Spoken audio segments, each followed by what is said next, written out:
Femeiul. Era femeiul de femei, nu?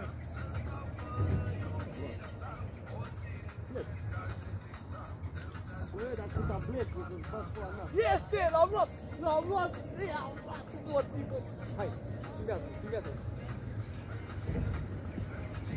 Ia vezi, filmează? Eu zic că dacă filmează cu ca să trebuie să filmi. Ce tare! Eccolo! Alla fine l'abbiamo fatta! Este? Da. O oră jumătate. O, da, ci reci, bă! Eccolo! Ia, să vezi, ia, pe rece.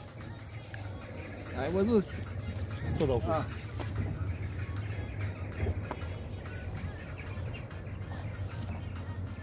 Ca la tata!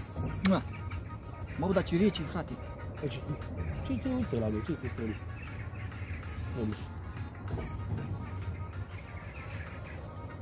Ia uite. Hai să lăsăm în apă. Release.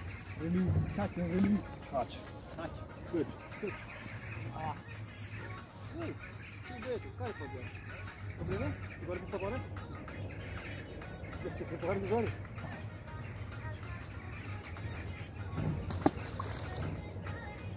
Dar de ce să-ți faci cu antrenul din persoana care a aruncat pe buza mea? Ca să-ți dau puțin, ca să dai râci mie. Ne băgăm aici, de alea, cum zice? Acum, hai, râci. Ai văzut ăsta, dacă intri cu ei, nu mai scapă la... Nu mai scapă, nu? La ăsta. Ai văzut 3 strate, ai văzut 5 de ani. Cam cât ai văzut.